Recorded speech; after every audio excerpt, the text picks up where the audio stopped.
from Houston, Texas, and around the world.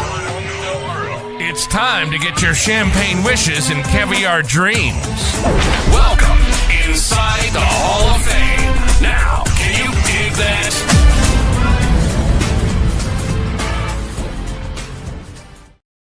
That's right. Welcome inside the Hall of Fame. I'm Booker T, 6-time world champ, 2-time Hall of Famer. Got my man Brad Gilmore here with me.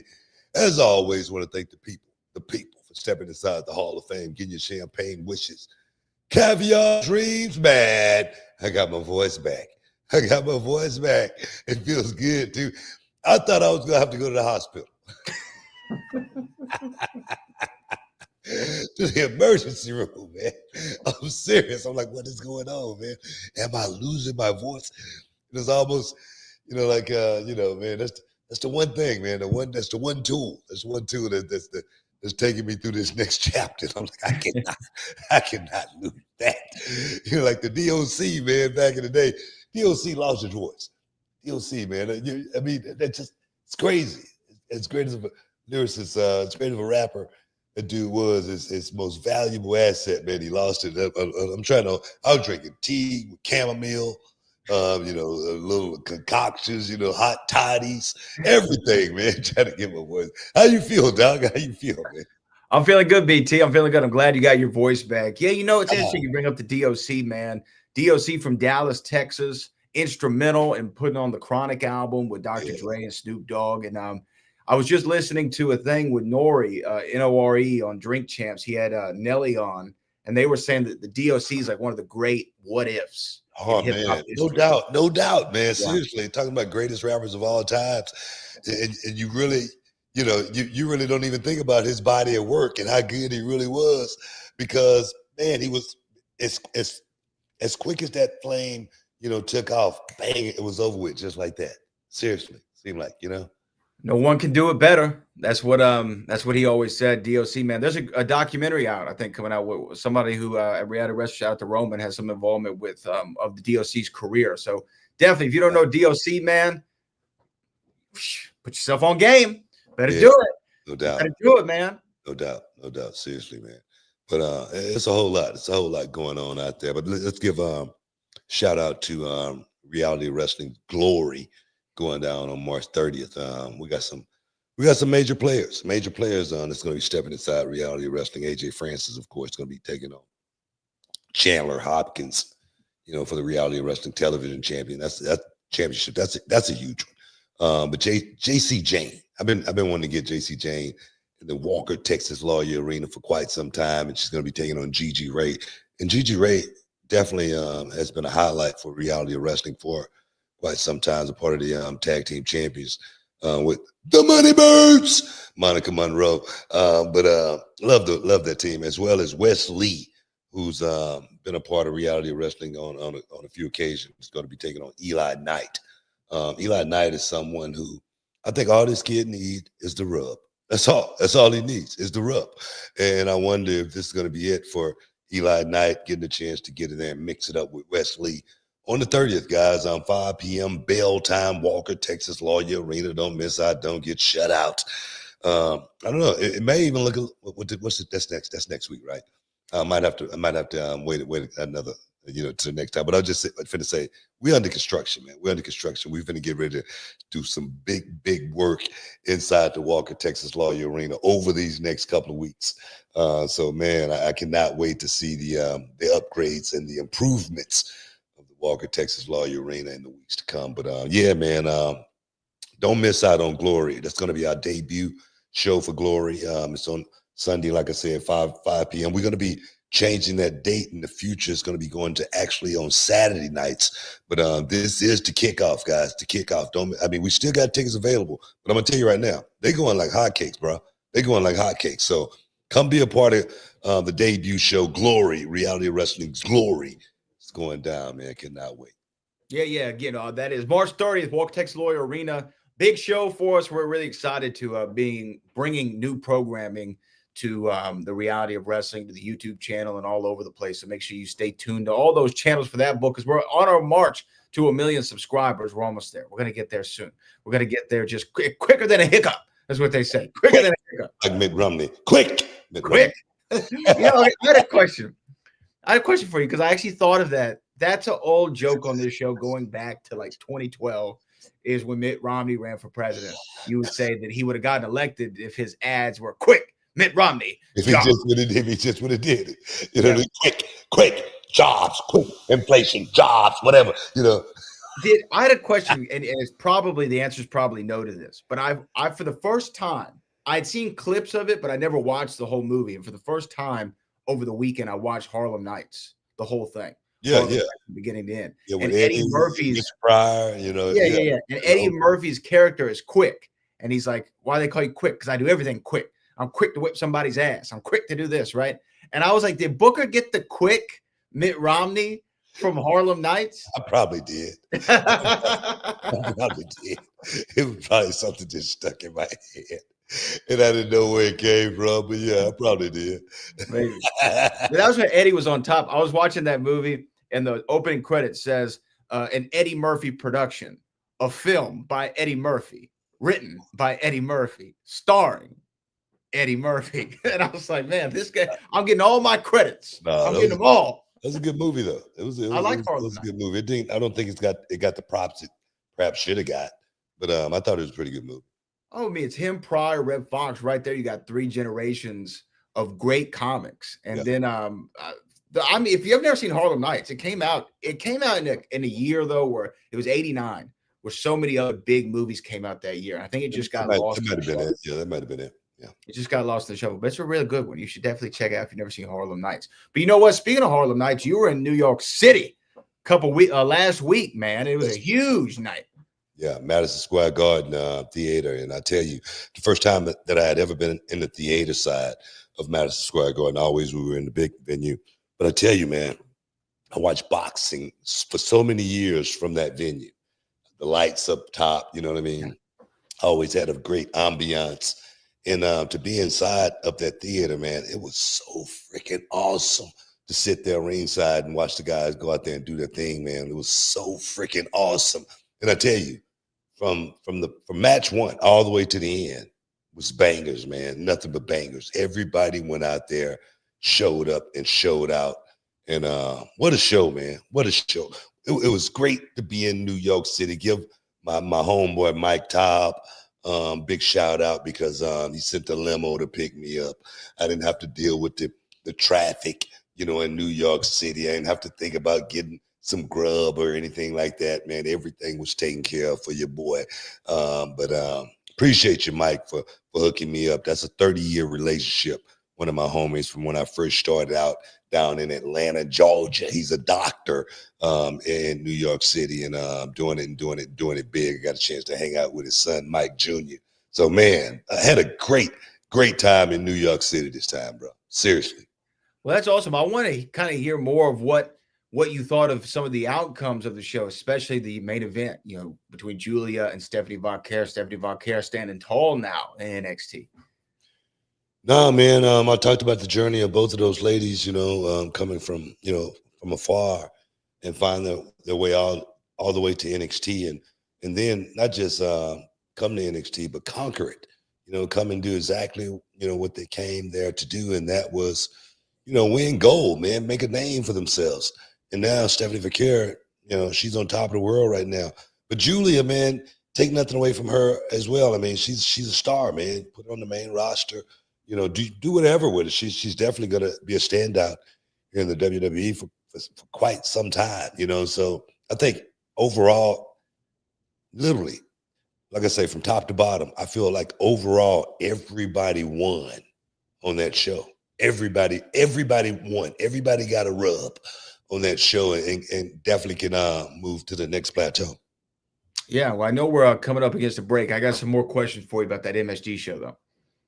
Yeah, man. I mean, I thought we got about another minute. Oh, okay. Well, let me ask you then. Let me ask you this. Your guy Moose, you've been pushing for this for a while, for Moose to be a part of the WWE world, and he and Obafemi, MSG, Madison Square Garden Theater. You can't get much bigger than that. How did you feel to see Moose and Oba out there?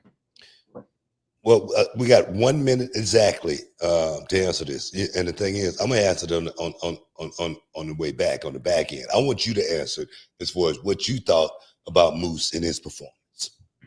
Man, I thought Moose did what he was supposed to do, and he knew his assignment. And you know what was awesome is when he came out for his entrance, it felt like a big fight, and it almost made me think, because they're such big guys, Oba and Moose.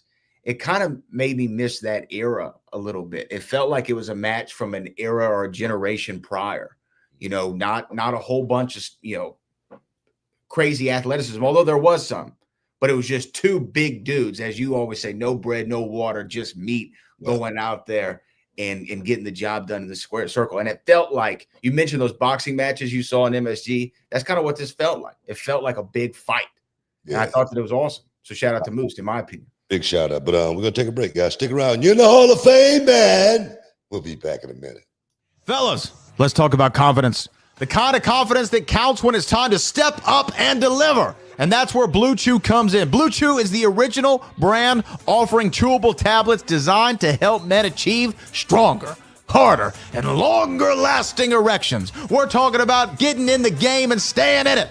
And you know what they say, man. If you stay ready, you ain't got to get ready. And with Blue Chew, you can take these chewables anytime, day or night. So you're always good to go when the opportunity strikes. And the best part, the entire process is done online. No doctor's visits, no awkward conversations, no waiting in line at a pharmacy. Ooh, yeah. And Blue Chew is putting their money where their mouth is, offering you a whole month for free. It's simple. You sign up at BlueChew.com and consult with one of their licensed medical providers, and once approved, you'll receive your prescription delivered discreetly right to your door, made in the USA and ready to go when you are. Now, Brad, let's get real. Does it work? Man, they'll mistake you for a soldier at full salute. You'll be pitching a tent like a true Eagle Scout, man. Blue Chew won't stop until every man is bricked up like a brick house. That's the mission, dog. And listen, confidence is key, especially when you're all bricked up. There's nothing sexier than a man who's ready to go. And at BlueChew.com, they can help bring that energy when it matters most. Don't miss out on what could be the best night of your life. Make life easier by getting harder. Discover your options at BlueChew.com, and we've got a deal just for our listeners. Try your first month absolutely free. Visit BlueChew.com, use the promo code Booker, and there's more details and important safety information. And as always, we thank Blue Chew for sponsoring the Hall of Fame podcast. Oh, yeah, man. Welcome back inside the Hall of Fame. I'm glad you had that last paragraph. Nothing sexier than a man. Every time I hear it, I start laughing. All bricked up.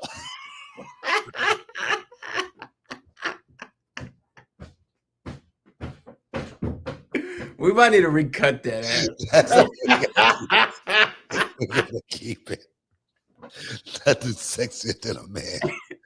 All bricked up. Why did they make me say that? Why can't you say that?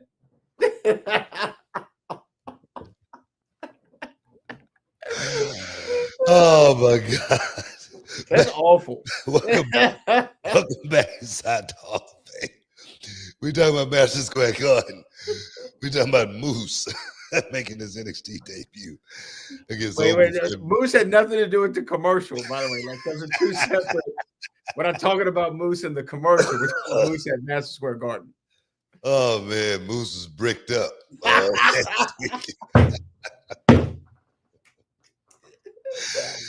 Oh man. Oh, he's ready to go.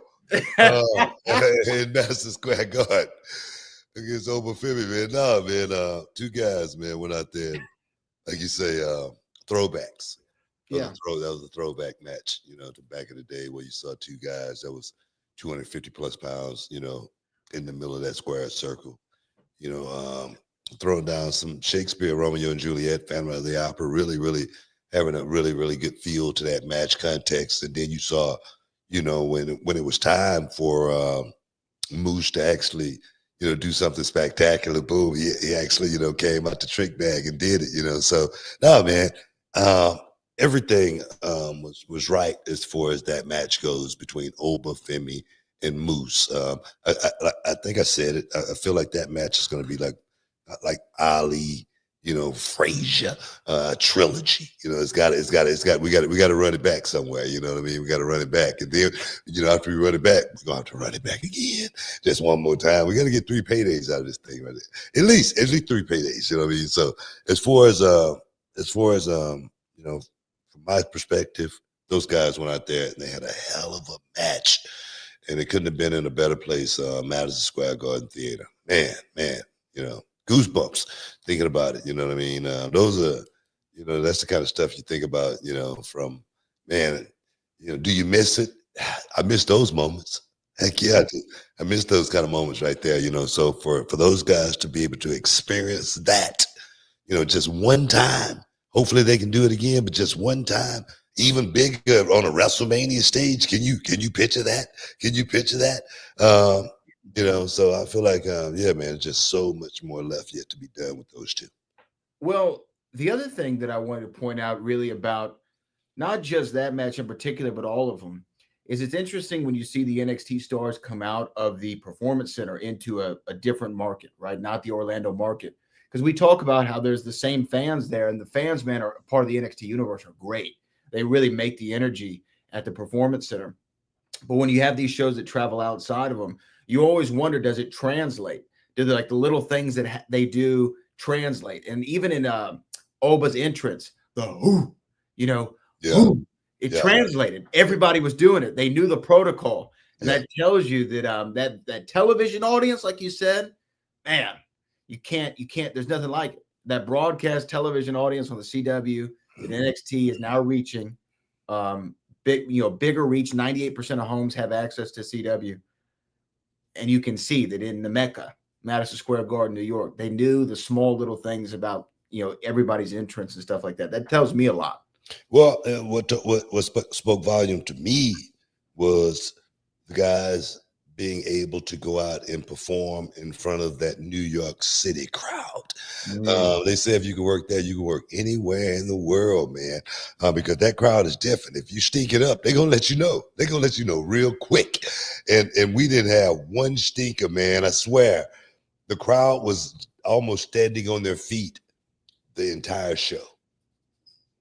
It was a couple of maybe one match that took them down a little bit, but most of the matches had them up here all night long. And I was like, wow, man, what a feeling to be able to go into New York and work in front of that crowd, and they respond the way that they did. But that, man, we on our way. We on our way, man. So it was a great experience. What I think Corey maybe pointed out, or maybe it was Vic, was in the match with Axiom and Frazier and the Hardys. The Hardys in 2000 in Madison Square Garden had that first tag team tables match at the Royal Rumble. And then now it's been 25 years since that. And here they are again at Madison Square Garden, but they're working Nathan, Frazier, and Axiom, who I don't know how old Nathan and Axiom are. I think we got to be in the same vicinity, plus minus 5 years. And so I know what it would be like the crazy feeling it would be if I was standing across the ring from the Hardy Boys at Madison Square Garden. I can only imagine that them now being one of the, in my opinion, best tag teams in all of wrestling, Axiom and Nathan Frazier. That must have been a moment for them. I can imagine Nathan Frazier and Axiom probably was just being born when the Hardys won their first world title. Probably. Seriously. I'm serious. Yeah. You know what I mean? It's probably like a 25-year plus gap, between the two. Probably 20, 25 years, maybe. So I'm gonna tell you right now, that says a lot about the Hardys, man. It really does. It lets you know, man, these guys have been totally invested. As far as this business goes, they have given everything to this business. If they've been in it, that long and still doing it at this level, man, I tell you what, man, I think the question was posed to me, how are they still doing it? How are they still going so strong? I really can't answer that question. I really can't. I mean, that's a question that I cannot answer because maybe it's the old, a body in motion stays in motion. Yeah. You know what I'm saying? Absolutely. Because I can imagine, not doing that, and how their bodies probably would feel. So nah, man, do it until the wheels fall off. That's the way I see it. Did you see Matt and Jeff there? I mean, obviously you saw them. Did you get a chance to chat with them? Yeah, we kicked it, we talked it, we chopped it up, and it was cool. They was talking about how cool it was to be back, in MSG, how cool it was to be there working in NXT with Axiom and Nathan. That right there, man, that's the ultimate paying it forward. It is. Paying it forward, going out there working with that kid that watched you so many times, out there do your thing, and they wish that they could actually, be you perhaps one time. They aspire to be the Hardys, and then next thing they're there. And I say that because I remember the first time, Butch Reed came to the Global Wrestling Federation. He tag teamed with my brother and I, and it was such a freaking high, that we had Butch Reed in the middle of a ring with us, in a 6-man tag, So I know how those guys feel being in that position. And I tell you, man, what a great match. What a great match. Hardy's brought it. And, let you know those guys, like the old cliche says, they still got it. They still got it, man. And like you said, to be able to have this crossover TNA is so cool. It gives us such cool matchups. What do you think of Roxanne and Jordan? Man, what a match. What a match. What a finish. What a finish, man. Right in the middle of the ring. Something I talk about all the time. If you're going to lose, you lose right in the middle of that square circle. And, Roxanne Perez did a hell of a job. Jordan Grace did a hell of a job. Like I said, that was a main event. That was a championship match, in my opinion, anywhere in the world. And they went out there and rocked it, man. They did a hell of a job. Yeah. Yeah, it had another feel to it. Jordan Grace has a presence. There's no doubt about it. Obviously Roxanne is Roxanne, and she's going to go on to do great things on the main roster, as we already saw at the Elimination Chamber. But this one felt awesome. And, and it just continues the trend of wrestling right now. I even saw wrestling at a big presence at South by Southwest. What's his name? Zilla Fatu was there with the Hardys, and I saw that Jeff Hardy painted Zilla's face up like Umaga and things like that. So it was like a cool moment right now. And it's just cool to see wrestling just bigger than it's ever been, right now going into WrestleMania in Vegas. Can you imagine? We better not put out an APB too much on B1. We need to stop talking about it. I know I just brought it up, but we need to stop talking about it. So that why you keep bringing it up there? Why you keep bringing it up? I'm gonna tell you, bro, it's gonna be sold out. I'm about to be bricked up at B1. I'm going in early, man. I'm gonna get in. I think I'm gonna get in early Wednesday, and just make a week out of it. Yeah. And I got a lot of tea to do. A lot of tea to do in Las Vegas, baby. Oh yeah, stay up all night and stay up just a little bit longer. That's the way it's gonna be in Vegas, dog. I can't wait. I'm giddy. You know what I mean? Let me get some of that blue chew before I get out there too. Hey, stick around, guys. You're in the Hall of Fame. We're gonna be bricked up in Vegas. We'll be back in a minute. Hey, this is Booker T, 6-time world champ, 2-time Hall of Fame. I got something for you guys, man. Look, when I was a kid, man, cereal was my jam. But now, since I'm a grown man, I'm looking for something that gives me more than just a sugar rush and carbs, man. That's when I found Magic Spoon. Look, it's a cereal that gives you the taste of your childhood favorites, but without sugar and packed with tons of protein. And if you're already a fan of Magic Spoon, then you need to listen up to this, because I've got some big news. Magic Spoon has taken that amazing cereal that we all love and turned it into high-protein treats. These new treats are light, they're crispy, and they become my go-to snack, especially before or even after the gym. Yeah, man, every serving of Magic Spoon cereal has 13 grams of protein, 0 grams of sugar, and only 4 grams of net carb. That fruity and cocoa flavor are the classic ones, but there's a whole lot more to try, man. And those new treats, they've got 12 grams of protein and come in flavors like marshmallow and chocolatey peanut butter. Perfect when you're on the go or you need a quick snack to fuel up before that workout. Yeah, man, I keep a box in my gym bag, but it's a great late night snack as well. Those treats have that crispy texture, great taste, and the macros that make you feel good about eating them. So Magic Spoon's bringing back those nostalgic flavors, but without all the stuff that we don't want. So if you want to try it for yourself and get $5 off your next order, go to magicspoon.com/HOF. That's magicspoon.com/HOF. Or you can even find it on Amazon or in your nearest grocery store.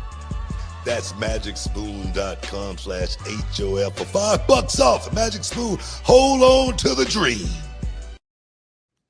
Boom, welcome back inside the Hall of Fame, man. Want to let everybody know to keep checking your boy out every Sunday night on WWE LFG. Taking over the show, man. I'm taking over. Kicking ass at the same time. I got a hell of a team. And so make sure you guys tune in every Sunday night, 8/7 Central on A&E. Well, there was a lot of consternation this week on LFG over you, Punk, and Undertaker's reaction to a certain promo. Did you have any more comment on that? No, my boy. That's my boy. He's a monster, baby. He's a monster. His name Jasper Troy. You know, I call him Pastor Troy because every time he step up, man, it's about to get biblical up in this mug, dog. So no, dog, he's doing everything that we talk about. And let's go out and you don't want anybody to give it to you. You want to take it. And that's what Jasper Troy is doing right now. Big ups to my man. Pastor Troy. I like that. Hey, you know what? There was we've talked about this before. Every so often an outlet will put out a list of some kind, right? And almost a week ago, there was a list that came out from BET, Black Entertainment Television. They put out a list of the top 15 greatest Black wrestlers ever. Yeah. Right. In celebration of, obviously last month was Black History Month. Going into WrestleMania season, wrestling's the hot issue. Everybody's got a wrestling list right now. And BT put out their 15 best Black pro wrestlers list. Now, I saw this link going around, and as soon as I saw it, maybe in about 15 seconds, I sent you the link. It was why you were actually at MSG. And it happened to be a commercial break, thankfully. And I sent you the list because, sometimes you've said this, and I agree, times you feel perhaps overlooked for your place. Yeah. At times you get your props, sometimes you don't. Sometimes they put certain people above you on the king list, which, come on, we all know. We all know who the greatest king of all time is. That's not even a question. Yeah. Jerry the King Lawler would say that King Booker's the best king of all time. Okay?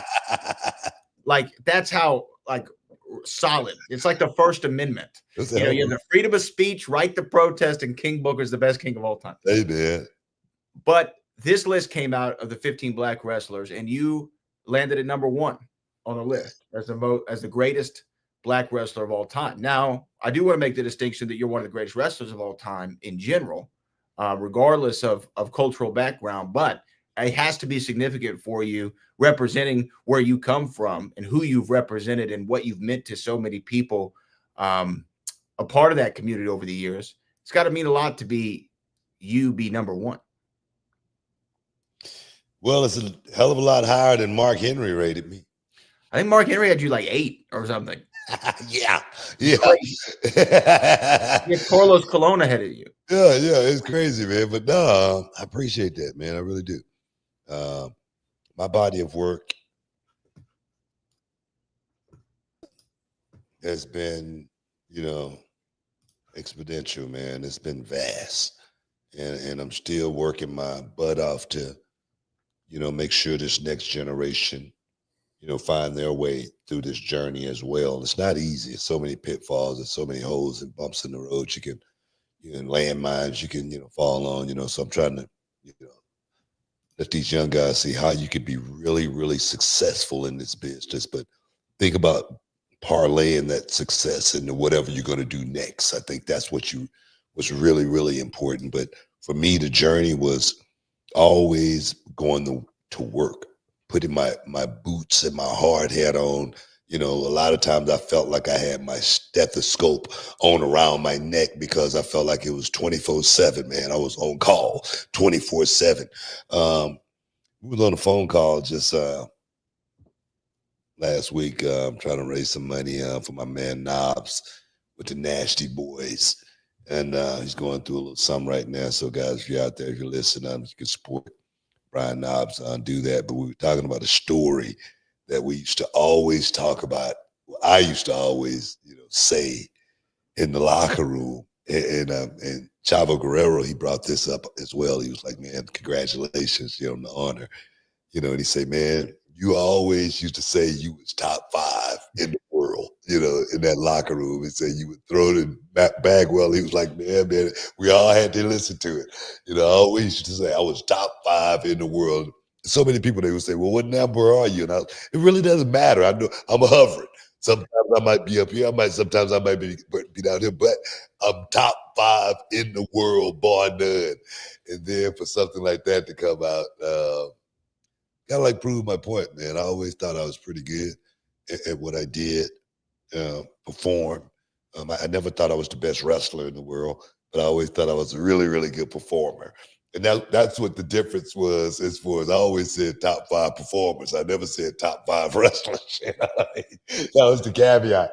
But no, man, it's a beautiful thing, man, that my people know how hard I've worked and what I've brought to this game and what I left as well. So now, man, it's a beautiful thing, man. It really is. I want to read. Can I read the passage from it here just so we can put it in context? So they spend a lot of time right there. Half the article is just having to list the titles that you won. But it says, in a lot of ways, Booker T has achieved more than any other Black wrestler to ever lace up a pair of their boots.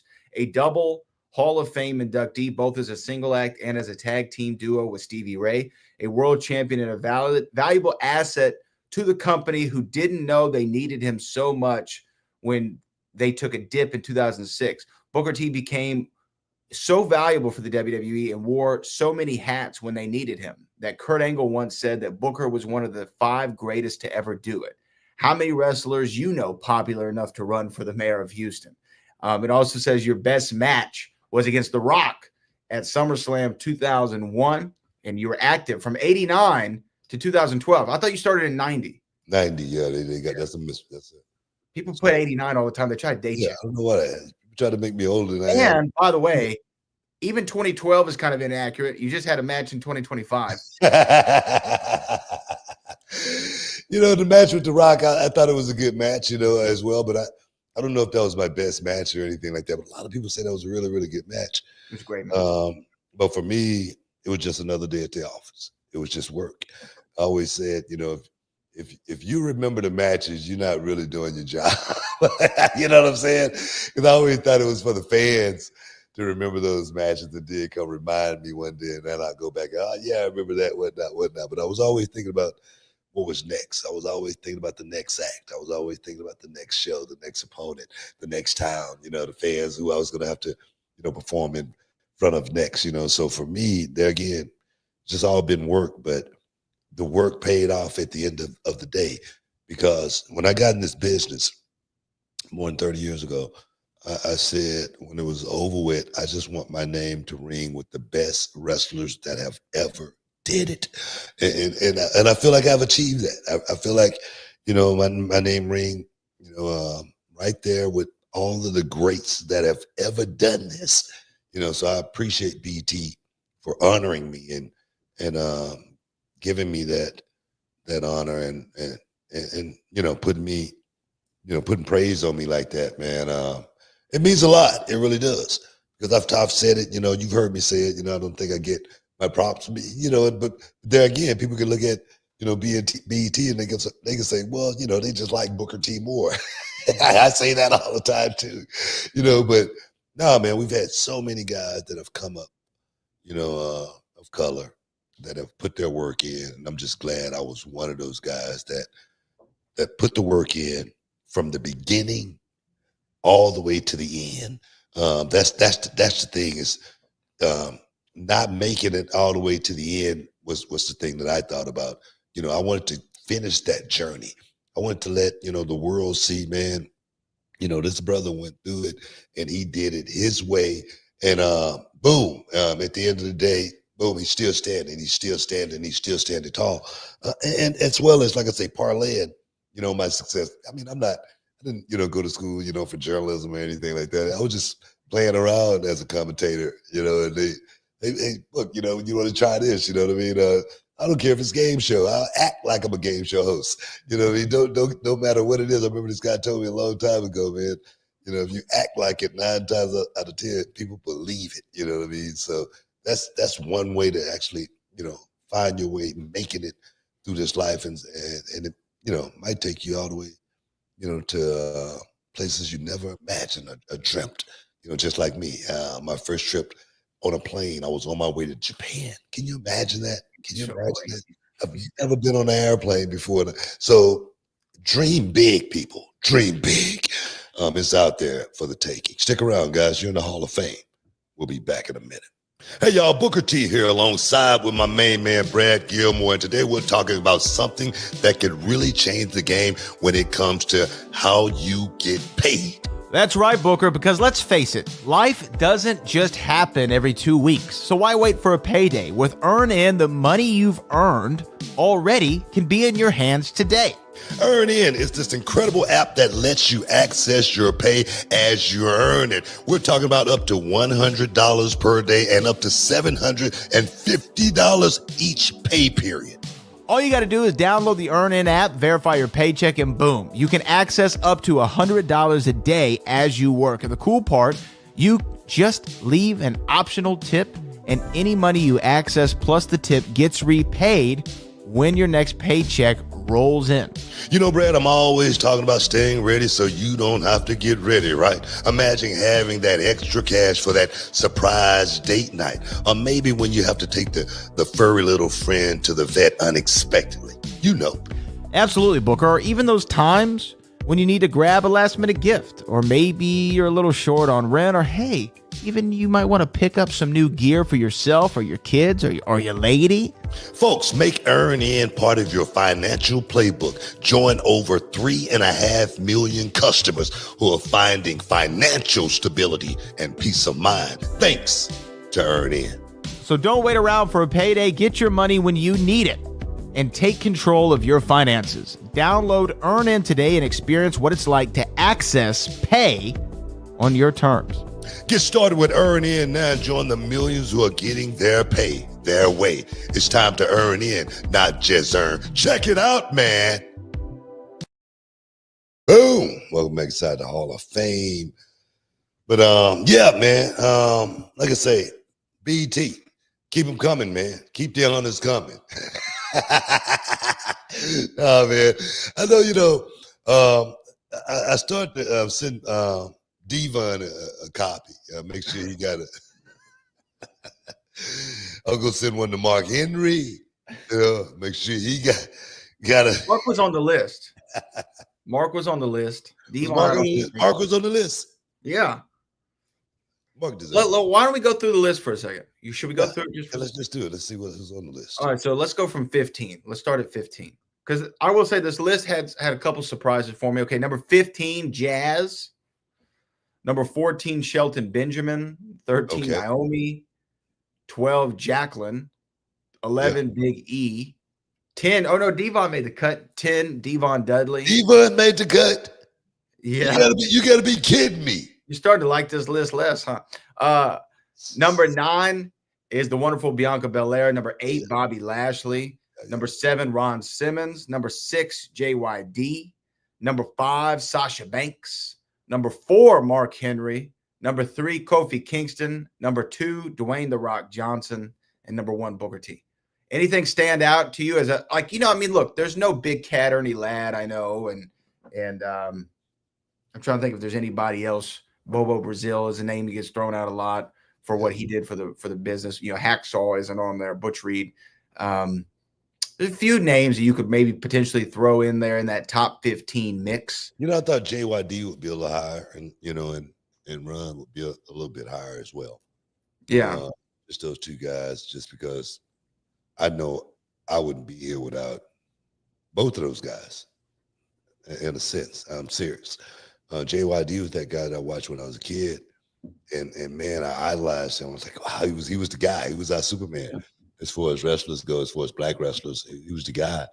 And Ron Simmons, being the first black world champion in WCW, and me having so many moments with Ron, so many times off camera with Ron Simmons, where he was just schooling me to the game, dropping knowledge on me, and getting me prepared for what was next. I mean, I perhaps Ron was getting me ready to become world champion, and I didn't even know it. I swear to God, because he used to just be giving me those little nuggets all the time, man. It would just be him and I, and he would just be spitting game to me, and man, that's why I feel like somebody like Ron definitely should be a little bit higher on the card because he does so much. And to me, also, there's an omission of Ron Killings. What Ron's done, his run. He was NWA World Champion in TNA. What he's been able to do in the WWE for the last 15 years this run's been is this most recent run. Ron's in contention too, and he's the ageless wonder. I feel that too, man. Seriously, so many guys deserve to be a part of that list. I really believe that. Maybe they should have did a top 25. Yeah, because there's at least 10 guys I could think of right now. That's like 10 guys and girls you could throw in that mix. And you know what? Like what was the top three? You Rock. Let's look at the top three again. You Rock, and who was number 3? Kofi. I mean, I could actually live with that. And JYD. I think my top 5 would be You Rock, JYD, Ron, and Kofi. I can see that. Just like Kofi's run too. Kofi's had a hell of a run, man. I mean, he's had a hell of a run, man. And you got to look at it, from those specs. To be honest, you do. It's like when I look at a guy like the Miz, you got to look at it from those specs. How many, how long, a guy been around, how many years, he's been on top. You know what I mean? How his longevity has played out as far as him being in shape from point A to point B. So it's got so how many injuries, how many times it's got so much to do with as far as guys being part of that. But yeah, man, yeah, seriously. Yeah, no, and you know what? I also want to say there's a list too that Complex put out. It's not of they did it today. It's not of wrestlers, but it's of wrestling movies, like the best wrestling movies. And The Wrestler was obviously number 1. Yeah. There. But there was a movie. What was No Holds Barred? No Holds Barred was number 10. Oh man, come on, dog. No Holds Barred should have been top 3. I'll give you top 5. Top 5 are Ready to Rumble, which I agree with. You got to put Ready to Rumble in there. Number 4, kind of a cheat, but number 4 was Beyond the Map. Okay, it's a documentary. It's not a movie. I agree with you, but that's what number 4 is. Number 3 is The Iron Claw, which was the Von Erich movie that came out last year, which is a tough watch. But here's where they're just so off. Number 2 is Nacho Libre. Your face. Nacho Libre is the second best wrestling movie of all time. Are you out of your mind? Wow. Come on, man. Nah, I'm gonna tell you right now. No Holds Barred should have been top 3. No Holds Barred's fun. It's a lot of fun. Man, that was a fun movie, bro. It was fun. I agree. It was actually a fun movie. Ready to Rumble. That was a really fun movie. The Wrestler was a really, really good movie. Yeah. The Iron Claw. I mean, if you just wanted to go and cry the whole movie, it was a good movie. But it wasn't a movie. Watch. I would not put that movie over, No Holds Barred. No Holds Barred. I wouldn't do it. The Wrestler is the best wrestling movie, right? It has to be. It really is. Yeah, it is. There was one on here I'd never heard of, Body Slam with Roddy Piper.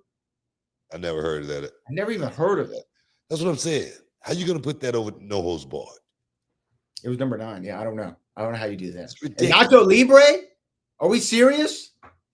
Nacho Libre is the second best wrestling movie of all time. Did you watch Nacho Libre? Did you see it? Yes. Well, I'm gonna tell you, I didn't see it. It didn't, It's funny, but I wouldn't even say it's a wrestling movie. Yeah, that's what I'm saying. It doesn't seem like a movie that I would want to watch. No. As from a wrestler's perspective. The Wrestler, now that movie drew me in so much to when the credits got ready to roll, a slight tear came out of my eye. And I was like, let's go, baby. Well, I break all the way down because it was a really good movie. It really made me feel, the realism of, the professional wrestling game and how you could end up as a professional wrestler. That's why I love that movie so much. It really brought you behind the curtain like no other movie that we had ever seen before. Now, on the other hand, No Holds Barred, it was just funny. It was funny. It was 80s wrestling, at the same time. It had a stupid concept. Hogan, stupid faces he was making in the movie. It was just dumb, but it was like Ready to Rumble. Ready to Rumble was stupid, funny. Yes. It was 90s wrestling. You know what I mean? So it had that same feel as a No Holds Barred from a perspective, It did. I will say this: Kurt Fuller, who plays the bad guy in No Holds Barred, the promoter. I talked to him one time, and he said that why he got cast is he was coming to the casting meeting, and Vince was standing there, just like kind of looking out the window, and happened to see Kurt walking in, and Kurt stepped in a puddle on his way in, and like kind of threw a temper tantrum, like didn't know anybody was looking at him. And he said Vince got such a big kick out of it. He's like, you're the guy. Cast him. Wow. That's why he got the part. You see what he did? He's so funny. He's funny. Damn it. Look at him. Book him. Book him. That's why he got the part in No Holds Barred. It's just a funny movie. Wow. We have some super chats if we want to get to them before we get out of here. Do it. Ready to get to them? Yeah. All right. This one comes from Big Breezo. Big Breezo says, love your book. Do you like traveling? Not as much these days, as I used to. Back, when you're first getting on the road, everything's fresh. You go into different places, you're seeing a lot of different things. It's fun. You can't wait to get out and experience, the town, whatnot. But these days, I could do without the travel. Travel is the hardest thing in the world for me right now, just the jet lag these days, getting on a 4-hour flight, across country, and then they get on another 4-hour flight back to this side does something to the body. The depressurization of the plane does something to me as well. So if I could do this job without the travel, man, it would be such a great job. Yeah. I'm serious. I remember it was maybe 2 years ago. Yeah, 23. I had like 31 flights round trip, right?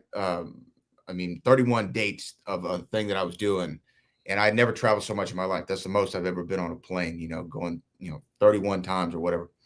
And I remember distinctly changing in an airport. Like I was in a suit and I changed into like kind of a hoodie in the bathroom stall. And I thought to myself, how the hell did Booker still doing this after all these years? Like I'm worn the hell out. My legs, man, just walking through the terminals, from gate to gate, man, it's so freaking hard. It's the hardest thing in the world these days, but still doing it, man, somehow, some way. Somehow, some way. Virgil Dawkins says, Booker, no one can dispute you were undeniably 100% the greatest black wrestler ever, especially your solo run in WCW. As a kid, I looked at you like the Michael Jordan of pro wrestling. Hey, man, I appreciate that, bro. That means a lot. It means a lot because I knew what I was doing. I knew what I was working for, and I was always trying to represent, for those kids that was looking at me and perhaps, aspiring to be like Booker T one day, even if not, having that representative in professional wrestling was something that, I felt like when I had JYD, I had that representative, and I felt like I was that JYD for so many, young kids watching it. So, nah, man, I appreciate that. I really do, man. That solo run in WCW was awesome. What a run. I'm serious. That television championship run, Man, you're talking about having fun. That's when I was really having some real fun, in this business on that come up. So, I appreciate that. Let's see. We got another one here. Michael Jordan, by the way, calling yourself Michael Jordan Pro Wrestling. That's like a hell of a compliment. Oh, it is major. It's like, what was it? What was the Jay-Z line? Ready, a psycho, ready to go. Michael, take your pick. Tyson, Jackson, Jordan, Game 6. Oh man, real quick before I go to the next one, Shannon Sharp has this thing that he's been doing. I don't know if you watch him on First Take, where he wants to say Lakers in 5. Have you seen this thing that he does? No.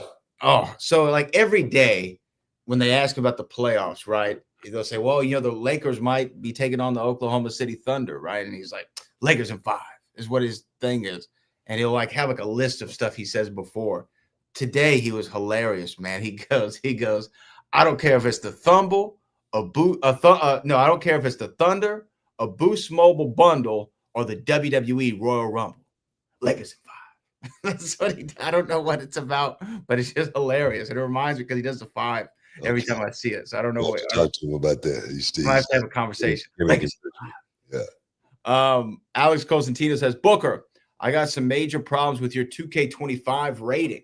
85 is solid, but how the hell is Sandman 86?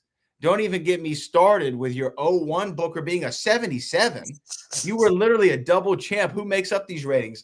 Somebody who's an idiot. You know what? 77, that's way off the mark. 85. 01? 77 and 01? Yeah. That's way off the mark. But there again, it's whether they like you or not. A lot of times, it can be personal. It's a personal thing sometimes. That's just the way it is. 85. What? You being 85 and the Sandman being 86 is mad disrespect. You know what? It is. It really is on so many levels. Sandman either.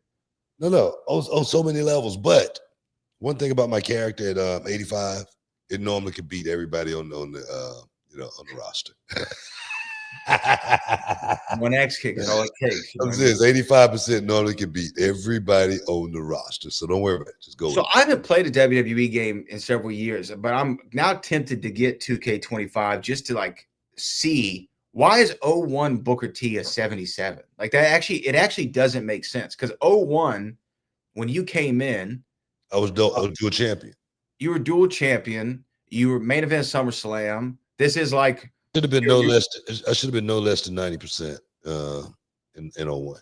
Book, in that 2-year span, you had a program with The Rock, Steve Austin, and Triple H. Like in that. No. I mean, seriously. I mean, in 01, I shouldn't have been no less than 90% rating. But again, I've been getting the short end of the stick, for quite a while with a lot of these people like that. You know what I mean? They're fanboying out. They vote for their favorite wrestlers, not the best. The thing is, look. I get it. All right. You remember that year? It was maybe 6 or 7 years ago. They left you out of the game one year. Yeah. Remember that? And there was such an outcry on social and from the fans. Like now you've never been left out of the game again. And like you've had multiple versions of yourself in each game. But an 85 and a 77 is mad. Hey, look, bro, just send me the check. I feel you. Yeah, just send me the check. Yeah. Super Friday says, Hulk Hogan, we coming for you. Okay, well, that's fine. Man, that chat, man, in the NXT arena has gone viral. Now it's everywhere. Everywhere we go, they say that. I'm like, where did this come from? Who started this? I didn't start it. You know what I mean? Well, maybe I did.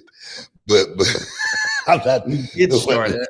I'm not the one who's continuing it, So guys, give me a break on the Hulk Hogan. We coming for you, all right? Oh man, Hogan had a rough weekend. I don't know if you saw that, bro. He's having a rough senior life. No, yeah. Senior life. Yeah. You know what I mean? That's they call him the what do they call him now? MAGA maniac or something.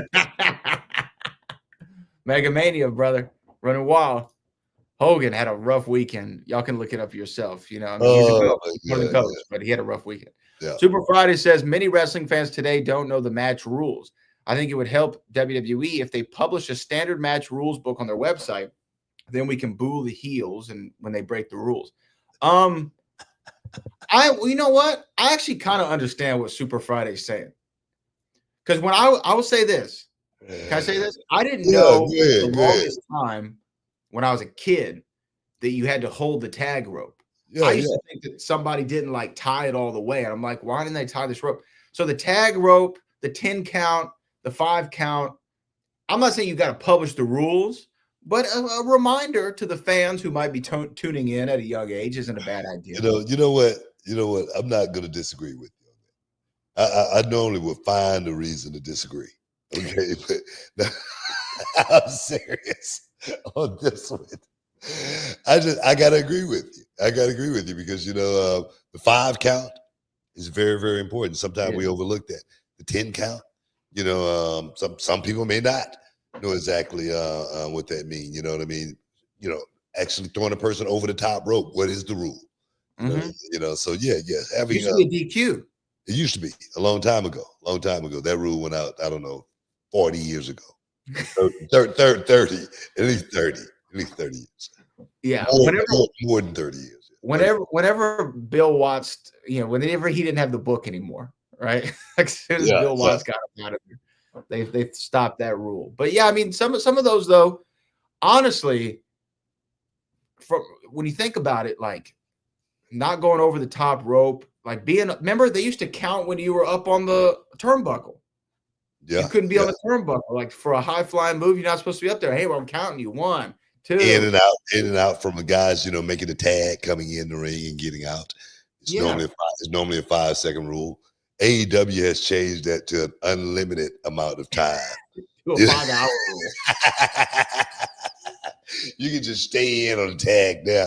And the guy on the outside, he just stay there and watch. Those are all our super chats for the day. We appreciate everybody for hanging out with us in the Hall of Fame. The 5-hour count in AEW is what we're going to call that. Oh, my God, man. They're changing the whole name of the game. I think that's what they're trying to do. But that's another story. We got to get up out of here, man. I want to thank everybody for stepping inside the Hall of Fame. Getting your champagne wishes, caviar dreams, man. Make sure y'all check me out tomorrow on NXT on the CW as well. Me and my boy Vic going to be controlling the control room. My man Corey Graves, he's in Belgium right now, doing some stuff with Monday Night Raw. Glad to see Corey Graves get his feet back in the game. But man, I want to thank you guys again for stepping in with me. As always, Brad, for the heavy lifting and getting the job done. And until next time, peace. We love you.